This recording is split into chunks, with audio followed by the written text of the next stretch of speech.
नमस्कार, स्वागत है हमारी YouTube चैनल पर। आप देख रहे हैं दक्ष एजुकेशन पॉइंट। मैं हूं सुरेश सुधार। हम पढ़े थे वैदिक गणित। वैदिक गणित की क्लास हमारी पूरी हो चुकी थी। आज हम बहुत ही इम्पोर्टेंट टॉपिक लेने जा रहे हैं जो आपकी परीक्षा में, आपकी बोर्ड परीक्षा में आपको 6 अंक दिलाने वाला है। तो जुड़ जाइए हमारे साथ और अंत तक बने रहिए। देखिए, इस वीडियो में आप अगर इस पूरे प्रश्नों को समझ लेते हैं, 3 टाइप के प्रश्न हम करने वाले हैं, तीनों टाइप के प्रश्न आपने समझ लिए तो बोर्ड परीक्षा में आपके 6 नंबर पक्के हो। ये आपकी बोर्ड परीक्षा में पूरा 6 अंक का आएगा।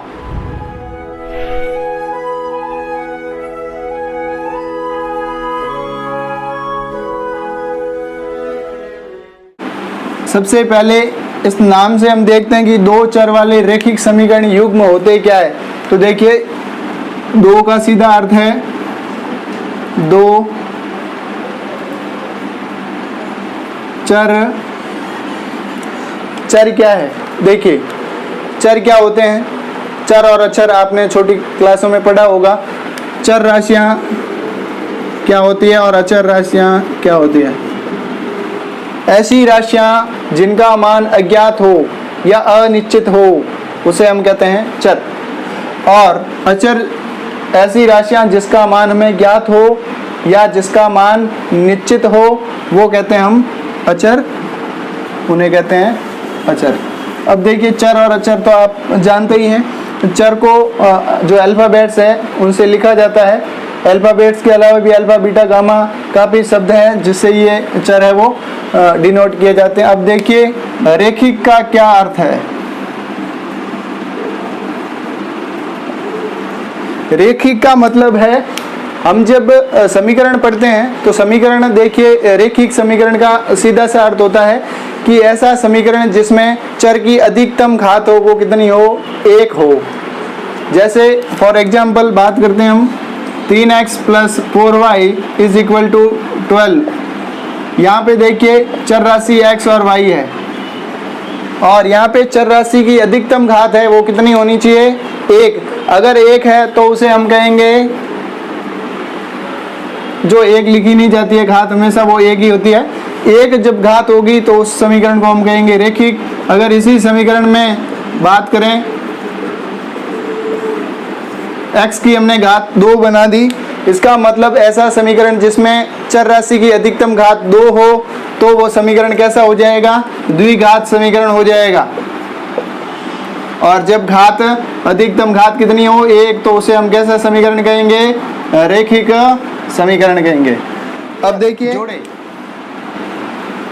युग्म का मतलब होता है पेयर या जोड़े या जोड़ा कह सकते हैं। यानी कि ऐसे 2 समीकरण लेने हैं जिसमें 2 चर होने चाहिए और 2 समीकरण होने चाहिए। तो अब बात करते हैं हम ऐसे 2 समीकरणों की।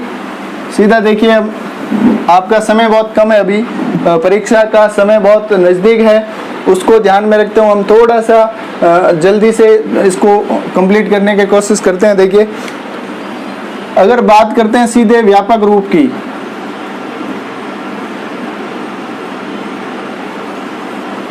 तो हमें युग्म लिखना है, मतलब 2 समीकरण साथ साथ में लिखने हैं, एक जोड़ा होना चाहिए। जैसे कि आपको व्यापक रूप में मैं बता दूं, a1x + b1y + c1 = 0, a2x + b2y + c2 = 0। ये 2 समीकरण हैं, 1 और 2।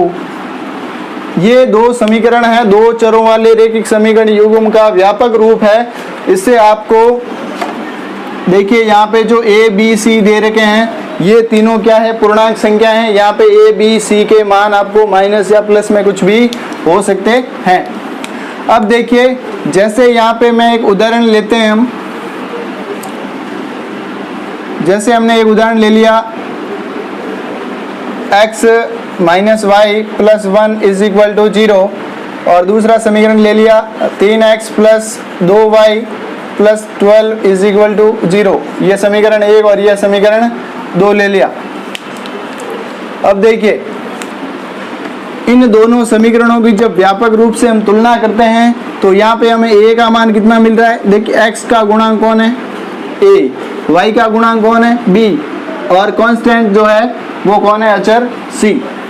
अब देखिए यहाँ पे भी ऐसा ही मिल रहा है हमें, x का गुणांक यहाँ कुछ नहीं है, इसका मतलब 1 है, y का भी कोई नहीं है यानी कि -1 है, क्योंकि माइनस लगा है, इसका मतलब y का गुणांक कौन है, -1 है, और c1 कौन होगा, 1। अब इसमें देखिए a2 का मान हमारे पास कितना होगा, 3, क्योंकि x के गुणा में a2 है, यहाँ पे x के गुणा में कौन है, 3 है।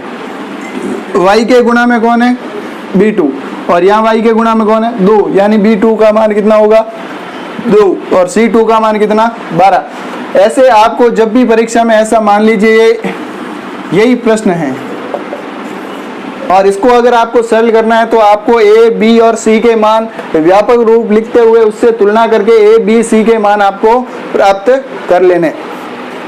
अब देखिए बात करते हैं, इसमें 3 टाइप के प्रश्न बनते हैं। अब 3 टाइप कौन कौन सी, 3 टाइप के प्रश्नों में पहला प्रश्न है 2 चरों वाले रैखिक समीकरण युग्म का बीजगणितीय हल। कौन से हल की बात हो रही है, बीजगणितीय हल की। अब बात करते हैं इसमें, तो ये क्या होगा, 2 चरों वाले रैखिक समीकरण युग्म का ग्राफीय हल। इसमें कौन से हल की बात हो रही है, ग्राफीय हल की। और तीसरा आपके हैं असमीकाएं, असमीकाओं से प्रश्न बनते हैं। तो देखिए ये तीनों टाइप में से हम पहली टाइप पढ़ते हैं, 2 चरों वाले रैखिक समीकरण युग्म का बीजगणितीय हल। अब हल की बात करें तो देखिए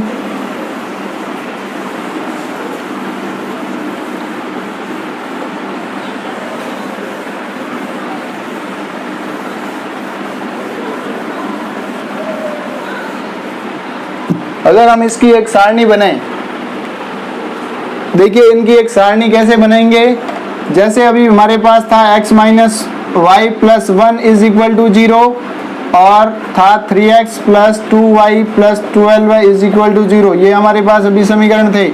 इसकी हमने व्यापक रूप से तुलना करने पे a का मान, a1 का मान हमारे पास कितना मिला, 1, b1 का मान कितना मिलेगा, देखिए a1 का मान 1, b1 का मान माइनस का 1, क्योंकि y के गुणा में -1 है, और c1 का मान कितना होगा, 1 होगा।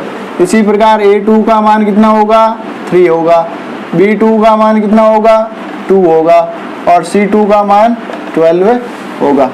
अब जैसे हमारे पास a, b, c के मान मिल जाते हैं, a1, a2, b1, b2 और c1, c2 के मान, तो इससे हम क्या करते हैं, अनुपातों की तुलना करते हैं, अनुपातों की तुलना।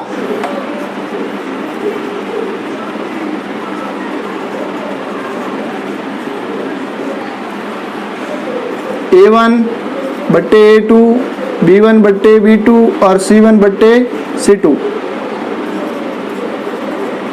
b1 बट्टे b2 और c1 बट्टे c2, a1 बट्टे a2, b1 बट्टे b2 और c1 बट्टे c2। ये हम बात करते हैं 3 टाइप की तुलना यहाँ पे हम कर रहे हैं अनुपातों। अब यहाँ पे हम अभी हमने किया था कि 2 तरह के हल होते हैं, एक तो बीजगणितीय हल होता है और एक होता है आपका ग्राफीय हल, जिसे आलेख भी कहा जाता है, आलेखीय हल भी कहा जाता है।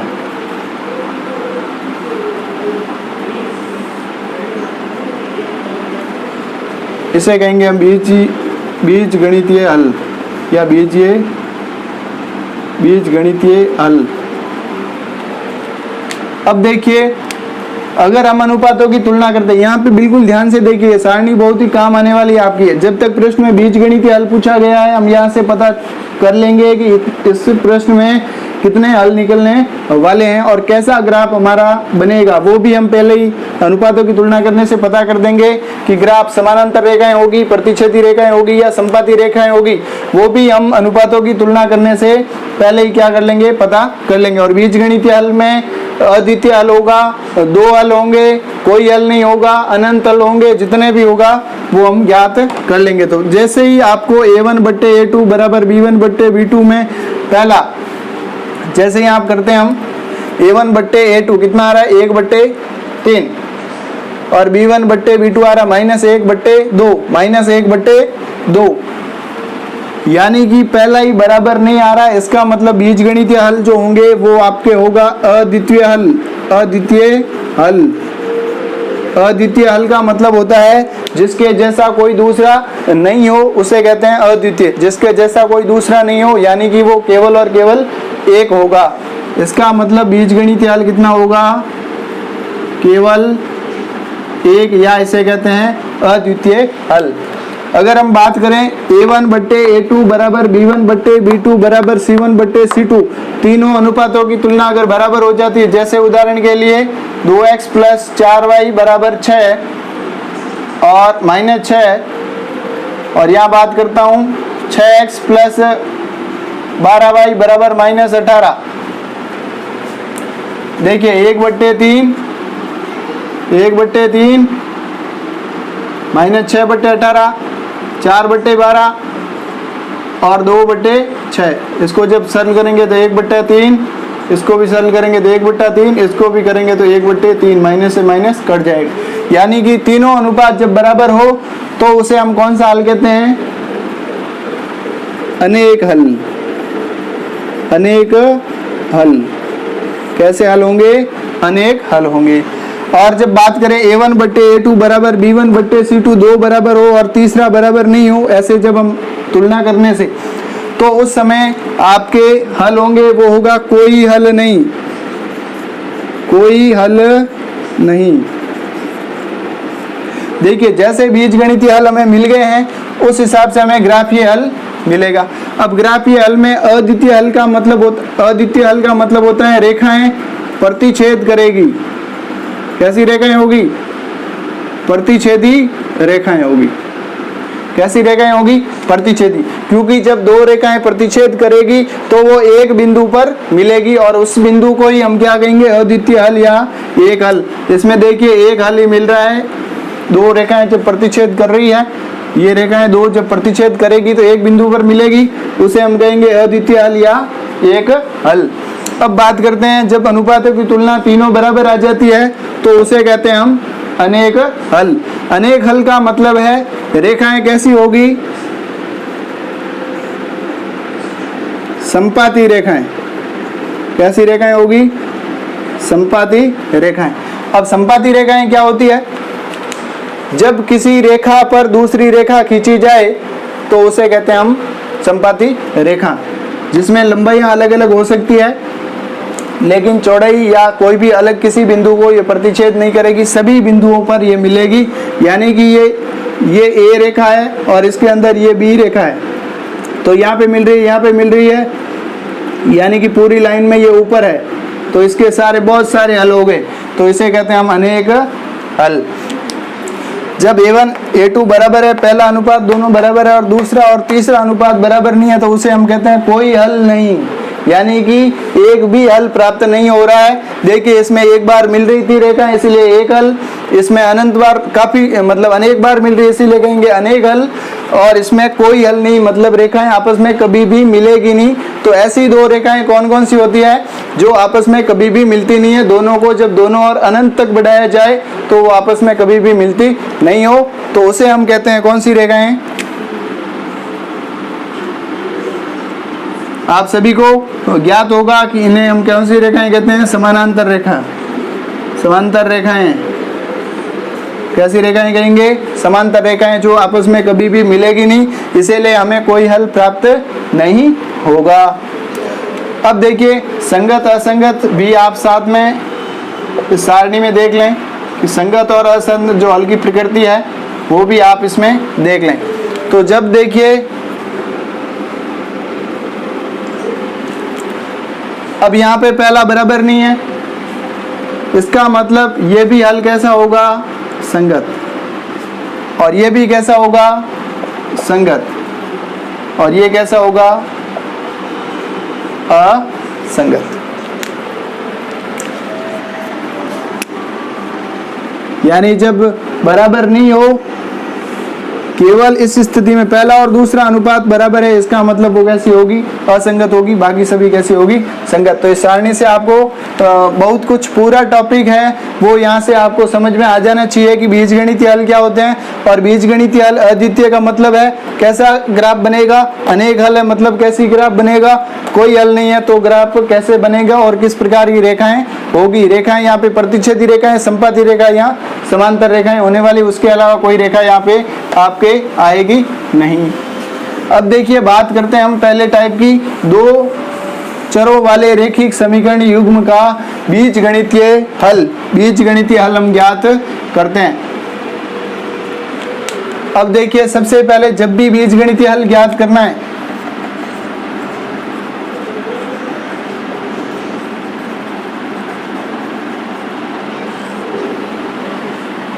बीजगणितीय हल हम निकालेंगे तो सबसे पहले आपको क्या करना है, एक किसी जैसे पहले समीकरण के लिए कर रहे हैं तो हम पहला समीकरण को लिखते हैं x minus y plus 1 is equal to 0। समीकरण 1। इस समीकरण को आपको क्या करना है, पूरे समीकरण में या तो x के बराबर बाकी संख्याओं को करना है या y के बराबर बाकी संख्याओं को, यानी कि एक तरफ आपको एक चर रखना है, बाकी सभी को दूसरे पक्ष में पक्षांतरण कर देना है। इसको हम दो तरीके से कर सकते हैं। अगर आप x को इधर रखते हैं बाईं ओर तो देखिए ये प्लस का 1 है, इधर आके क्या हो जाएगा, जब पक्षांतर होगा तो ये -1 हो जाएगा, और माइनस का y इधर आके क्या हो जाएगा, प्लस का y हो जाएगा। तो आपका एक तो इस प्रकार कर सकते हैं इसको, नहीं अगर आप y रखना चाहें माइनस का y तो किस प्रकार होगा, देखिए प्लस का 1 है, इधर जाके क्या हो जाएगा, माइनस का 1, और प्लस का x है, उधर जाके क्या हो जाएगा, माइनस का x। अगर यहाँ पे आप माइनस कॉमन लेते हैं और यहाँ पे भी माइनस कॉमन लेते हैं तो ये बन जाता है ये, और माइनस से माइनस कैंसिल आउट हो जाता है, y बराबर 1 प्लस x। तो इस स्थिति में y बराबर अगर आप समीकरण प्राप्त करते हैं तो मिलता है आपको 1 प्लस x, और x बराबर समीकरण प्राप्त करते हैं तो आपको समीकरण प्राप्त होगा x बराबर -1 प्लस y। तो आप कोई भी x के बराबर करिए या y के बराबर करिए। अब देखिए ऐसा एग्जाम्पल लिया हमने कि इसमें जो गुणांक में है वो कहाँ जाएंगे, इसीलिए हमने दो तरह के प्रश्न ले लिए। देखिए माइनस वाली भी संख्या ले ली इसमें, और गुणांक है उसमें भी ले लिया, ताकि दूसरे समीकरण को हम अगर हल करेंगे तो उसका भी आपको आइडिया लग जाएगा कि उसको हम कैसे हल करते हैं। तो यहाँ पे देखिए हम जैसे x बराबर इसको बनाते हैं तो x बराबर क्या हो जाएगा, -1 प्लस y। ये हमारे पास x बराबर एक समीकरण प्राप्त हो गया। इसी प्रकार हम करते हैं, इसी प्रकार हम ज्ञात कर लेते हैं दूसरे समीकरण के लिए। समीकरण 2 के लिए, समीकरण 2 के लिए ज्ञात करेंगे तो क्या आएगा, देखिए 3x plus 2y plus 12 is equal to 0। हम पहले लिखते हैं x बराबर करना चाहते हैं तो 3x बराबर, यहाँ पे देखिए प्लस के 12 है, उधर जाके क्या हो जाएंगे, माइनस के 12, और ये क्या हो जाएंगे, माइनस के 2y हो जाएंगे। उसके बाद देखिए x बराबर, यानी x के गुणा में 3 है, वो कहाँ जाएगा आपका, -12 -2y। यानी कि जब किसी चर राशि के गुणांक में कोई संख्या है उसका हम गुणा वाली संख्या का, देखिए अगर कोई संख्या प्लस में है तो पक्षांतरण करके वो किस में हो जाएगी, माइनस में। पक्षांतरण करते ही माइनस में हो जाएगी, और माइनस की है इधर लाएंगे तो प्लस की हो जाएगी। और कोई संख्या माइनस की है, पक्षांतरण करेंगे तो प्लस की हो जाएगी। गुणा की संख्या है तो सामने जाएगी, पक्षांतरण करने पे वो कहाँ चले जाएगी, भाग में, अगर कोई संख्या भाग में है उसका हम पक्षांतरण करेंगे तो वो संख्या आपके गुणा में चली जाएगी। इस पूरी संक्रियाओं को आप बिल्कुल समझ लें, ये आपके बहुत ही काम आने वाली चीज़ें हैं जिसको आप साथ साथ में अपनी नोटबुक में लिखते रहें, ताकि जब भी परीक्षा नज़दीक, बिल्कुल परीक्षा से पहले आपको रिवीजन करना हो, एक दिन पहले पूरे सभी टॉपिक का, तो आप बिल्कुल आसानी से रिवीजन कर सके। उस हिसाब से हमने बहुत ही इम्पोर्टेंट प्रश्नों को लेके बहुत ही अच्छी क्लासों का लगाने का प्रयास है वो किया है। अब देखिए यहाँ पे इसमें भाग लगाते हैं हम 3 का, क्योंकि x के गुणा में कौन है 3, और ये 3 क्या आ जाएगी इसके गुणा में आ जाएगी। अब देखिए हमारे पास x का मान यहाँ भी मिल गया और यहाँ x बराबर भी मिल गया। अब हम क्या करते हैं, आपको अब क्या करना है, अगर आपने x बराबर बनाया है समीकरण को तो y के मान अपने मन से रखने हैं, और अब अगर आपने x बराबर नहीं बना के y बराबर बनाया तो x के मान आपको रखने हैं। अब यहाँ पे आपके y के मान रखते हैं, तो सबसे पहला मान हम रखते हैं y बराबर 0 रखने पर x बराबर क्या आएगा, y बराबर 0 रख लोगे तो x बराबर क्या आ जाएगा -1 प्लस y की जगह क्या रखेंगे 0, तो -1 और 0 जुड़ के क्या हो जाएगा -1। इसी प्रकार दूसरी बार देखिए y बराबर हम रखते हैं मान 1, कितना रखते हैं 1 रखने पर, जैसे हम y का मान 1 रखेंगे तो x का मान क्या प्राप्त होगा -1 प्लस y की जगह क्या रखना है 1, तो प्लस का 1 माइनस का 1 करके क्या हो जाएगा 0 हो जाएगा। यहाँ तो काम तमाम हो जाएगा, -1 और +1। अब देखिए यहाँ पे y का मान, एक और मान, आपको 2 या 3 मान ही लेने, ज़्यादा मान लेने की आवश्यकता नहीं है, कम से कम 2 और अधिक से अधिक आपको कितने मान लेने 3। अब y बराबर आप कोई भी मान एक और ले लेते हैं, जैसे y का मान आप ले लेते हैं 2, तो आपको x का मान कितना मिलेगा -1 प्लस 2, -1 प्लस 2 यानी कि माइनस का 1 प्लस के 2, यानी 1 ज़्यादा है प्लस का, इसीलिए x का मान आपको क्या मिल गया प्लस का 1। हमें यहाँ पे एक x के लिए सारणी समीकरण 1 के लिए मिल गई है। अब बात करते हैं, अब हम इसको हटा लेते हैं, एक बार के लिए इसको हटा देते हैं। अब देखिए बात करते हैं दूसरी,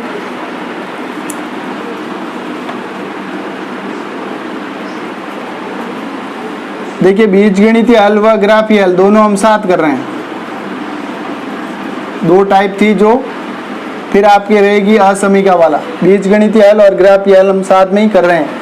बीजगणितीय हल आपको अभी बताएंगे तुलना करके क्या हल आना चाहिए और ग्राफ कैसा आ रहा है, वो सारणी सही है या नहीं है। अब देखिए यहाँ पे हम मान रखते हैं पहला y बराबर हम मान रखते हैं कोई भी, जैसे कि यहाँ पे रख दिया y का मान आपने 0 रख दिया, कितना रखा 0, y का मान आपने 0 रखा रखने पर, तो x का मान हमें क्या प्राप्त होगा -12 माइनस 2 गुणा 0, 2 गुणा 0 क्या हो जाएगा 0, यानी कि -12/3, यानी कि x का मान हमें प्राप्त होगा वो कितना होगा -4। अब देखिए दूसरी बात करते हैं,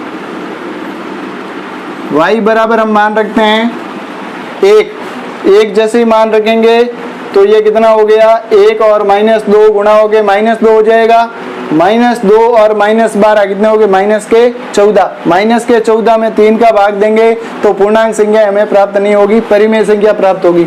हमें ऐसी संख्याएं लेनी है जिससे कि आपको क्या हो पूर्णांक संख्या प्राप्त हो, तो हम ऐसी संख्या को नहीं लेंगे जिससे पूर्णांक संख्या प्राप्त नहीं हो रही है। तो हम पूर्णांक संख्या के लिए इसका मान हम जैसे रखते हैं 3, कितना रखते हैं 3 रखने पर, तो क्या होगा देखिए x बराबर, आप ऐसे डायरेक्ट नहीं, आप सरल करके भी पूरा मान ज्ञात कर सकते हैं। जैसे x बराबर -12 -2 गुणा y का मान कितना रखा 3, तो y की जगह 3 रख देंगे, बट्टे में 3, तो x का मान कितना होगा -12 -6 बट्टे 3, यानी कि -12 और -6 कितने हो गए -18, -18 बट्टे 3, यानी कि -6। x का मान है आपके -6। इसी प्रकार इसका एक तीसरा मान और ज्ञात कर लेते हैं, वो हम मान लेते हैं, मान लीजिए y बराबर 6 ले लेते हैं। कितना ले लेते हैं 6। हाँ देखिए माइनस का मान ले लेते हैं क्योंकि यहाँ पे संख्या ज़्यादा हो रही है, तो y बराबर -6 ले लेते हैं। जैसे ही हम -6 लेते हैं तो x बराबर क्या आ जाएगा, देखिए -12 प्लस -2 गुणा y का मान -6 बट्टे 3, तो x बराबर क्या आया -12 -2 और -6 गुणा हो गए प्लस का 12, यानी कि -12 प्लस 12 बट्टे 3, यानी कि 0 बट्टे 3, यानी x का मान कितना आया 0 आया। अब देखिए 3 मान हमें प्राप्त हो चुके हैं। हो सकता है कि आप अगर करोगे प्रश्नों को तो आपके 3 मान अलग आ सकते हैं, लेकिन आपको बिल्कुल विधि के अनुसार चलना है, जिससे कि अगर ये मान अलग आ रहे हैं तो कोई ज़्यादा प्रभाव नहीं है। देखिए आपका बिल्कुल आपकी गणितीय जोड़ भाग गुणा भाग बिल्कुल सही होना चाहिए, मान रख रहे हो वो पूर्णांक संख्या में होना चाहिए। ऐसे नहीं कि यहाँ पे 13 बट्टे 3 आ रहे हैं, 4 बार पूरा भाग जा रहे हैं, लगभग 4 लिख देते हैं। ऐसा मन मर्जी जबरदस्ती आपको परिमेय संख्या को पूर्णांक संख्या नहीं बनानी है, ऐसी संख्या कोई लेना है जिससे कि आपका मान है वो क्या है पूर्णांक संख्या आए। अब बात करते हैं समीकरण 1 की सारणी और समीकरण 2 की सारणी। समीकरण 1 की सारणी की बात करेंगे और साथ साथ में समीकरण 2 की सारणी की भी बात हम यहाँ पे करेंगे।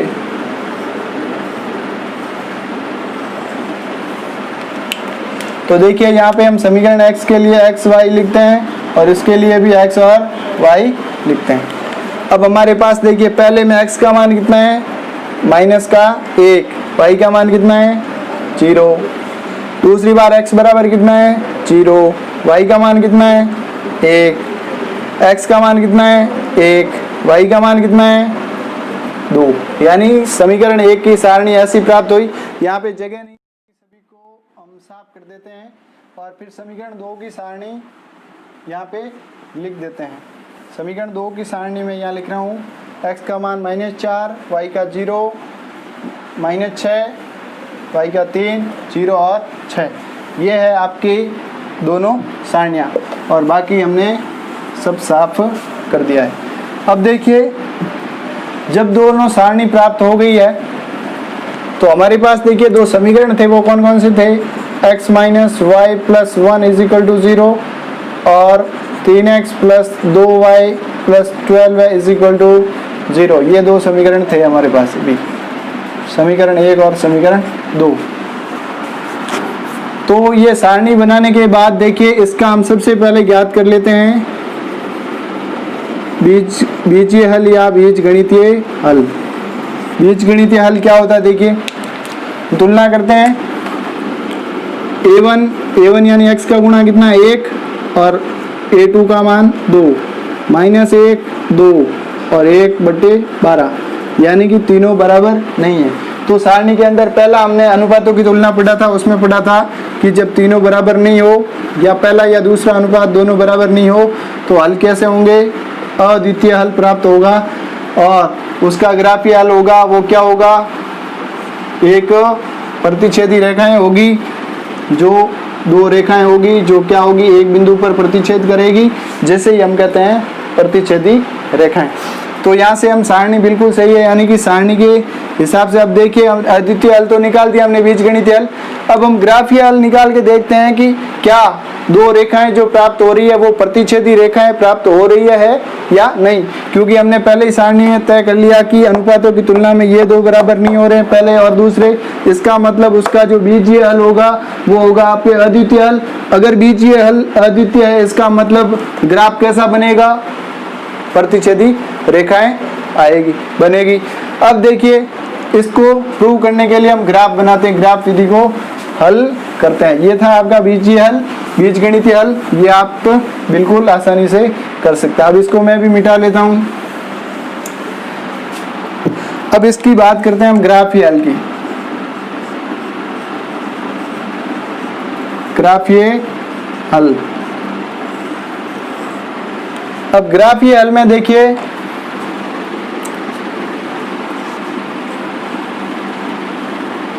सबसे पहले आपको परीक्षा में तो ग्राफ अवेलेबल होगा ही, उपलब्ध करवाया जाएगा।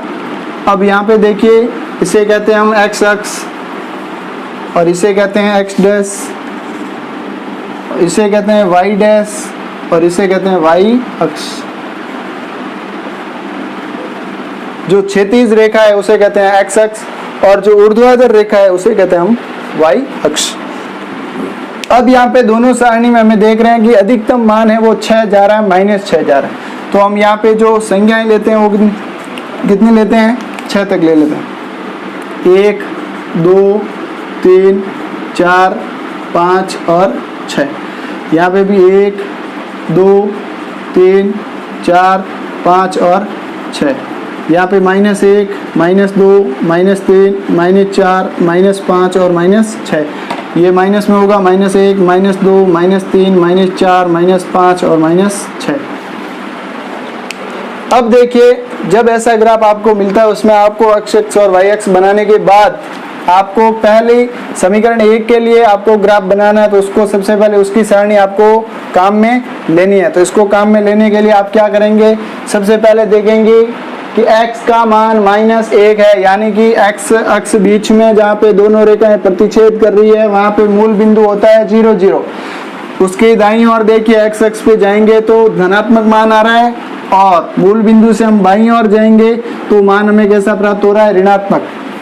तो हमारा x का मान ऋणात्मक है, यानी कि हम x अक्ष पर बाईं ओर आएंगे और देखेंगे -1 को पॉइंटेड नहीं करना है, वहाँ पे आपको रुक जाना है। फिर देखना है कि y अगर पॉजिटिव है तो आपको उस चीज में ऊपर जाना है, अगर नेगेटिव है तो नीचे की ओर आना है।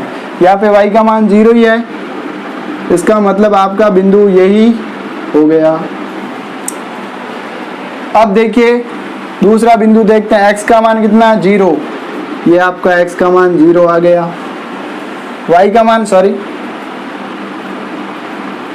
x का मान 0 है, y का मान कितना 1, तो यहाँ आना है आपको ऊपर, ये आपके आ गया। फिर x का मान कितना 1, x के मान पॉजिटिव यहाँ पे है और y का मान कितना है 2, तो आपको 2 तक ऊपर जाना है। तो आपको एक समीकरण सरल रेखा प्राप्त हो गई है जिसे आप कहेंगे x - y + 1 = 0। x - y + 1 = 0। यह आपका एक जो समीकरण था नंबर 1 उसका एक ग्राफ आपको प्राप्त हो चुका है, सरल रेखा के रूप में एक ग्राफ आपको मिल गया। अब देखिए दूसरे समीकरण का जब हम ग्राफ बनाएंगे, जो सरल रेखाएं आएगी तो वो सरल रेखा क्या इसके समानांतर आएगी या संपाती आएगी या प्रतिच्छेद करेगी, वो देखने वाली बात होगी। अब हम क्या करते हैं, समीकरण 2 की सारणी को बनाते हैं। देखिए बिल्कुल आसान है, आपको कुछ भी नहीं करना है, आपको थोड़ा सा लॉजिक समझना है। सारणी को बिल्कुल आपके दिमाग में बिठा देना है कि बीजीय हल होगा तो ग्राफीय हल क्या होगा, बीजगणितीय हल कैसे पता करते हैं, अनुपातों की तुलना से। अब सारणी 2 की बात करें तो -4, x का मान -4 कहाँ होगा, यहाँ। y का मान 0, यानी एक तो मान यही मिल गया। दूसरा x का मान -6, यानी यहाँ। y का मान +3 है, यानी ऊपर जाएंगे 3 तक, 1 2 और 3 की लाइन में आपको ऊपर जाना है। उसके बाद x का मान 0, यानी यहाँ, और y का मान -6, यानी आपको जाना है यहाँ पे। अब यहाँ पे 1 बिंदु, 2 बिंदु और 3 बिंदु प्राप्त हुए। उससे आपको क्या प्राप्त होगी, एक रेखा प्राप्त होगी जिसका नाम क्या होगा, जिसका नाम होगा, जो रेखा थी आपका, क्या प्रश्न था, 3x + 2y + 12 था, ये रेखा प्राप्त होगी। यानी कि अब जो रेखाएं दोनों प्रतिच्छेद कर रही है वो इस बिंदु पर प्रतिच्छेद कर रही है, केवल एक बिंदु पर प्रतिच्छेद कर रही है। और हम जब हमने अनुपातों की तुलना की थी, बीजीय हल निकाला था, उसमें भी हमारा हल क्या आया था, अद्वितीय हल, यानी केवल एक हल। और एक हल आते ही हमने देख लिया था कि हमारा जो ग्राफीय हल आएगा उसमें प्रतिच्छेद सीधी रेखाएं आएगी और एक हल हमें प्राप्त होगा, और ये ऐसा हो गया। अब इस प्रश्न में भी एक प्रश्न पूछा जाता है, वो भी काफी इंपॉर्टेंट प्रश्न है। देखिए यह बिल्कुल प्रश्न था, उसमें आपको दे दिया ग्राफीय विधि से इसको पूरा हल ज्ञात कीजिए। अब उसके अंदर आपको दे दिया ग्राफीय विधि से हल ज्ञात कीजिए तथा बनने वाले त्रिभुज के निर्देशांक ज्ञात कीजिए। तो यहाँ पे एक त्रिभुज का निर्माण हो रहा है और इसके तीनों निर्देशांकों को ज्ञात करना है। तो ए के निर्देशांक हमें पता है -4 0 है, इसका -1 0 है, और इसका हमें देखना है कि ये इसके -3 और 2 के लाइन में है, तो पहले x अक्ष के लिखे जाएंगे फिर y अक्ष के। तो ये आपको ऐसे तीनों के निर्देशांक लिखने हैं। अब देखिए बात करते हैं हम असमीका की। ग्राफीय हल तो आपको समझ में आ गया होगा। आप ज़्यादा से ज़्यादा प्रश्नों का अभ्यास कीजिए, वीडियो को बार बार देखिए, ताकि आपको ग्राफ का प्रश्न जो 6 नंबर का आने वाला, एक साथ 6 नंबर दिलाने वाला है, तो बहुत ही इंपॉर्टेंट प्रश्न है। तो आप इस वीडियो को एक बार नहीं 2 बार देखिए। अगर 2 बार में भी समझ में कोई चीज़ अगर आप भूल गए हैं तो आप इस वीडियो को दोबारा देखिए और अपने किताब के सारे प्रश्नों को एक बार हल कर दीजिए।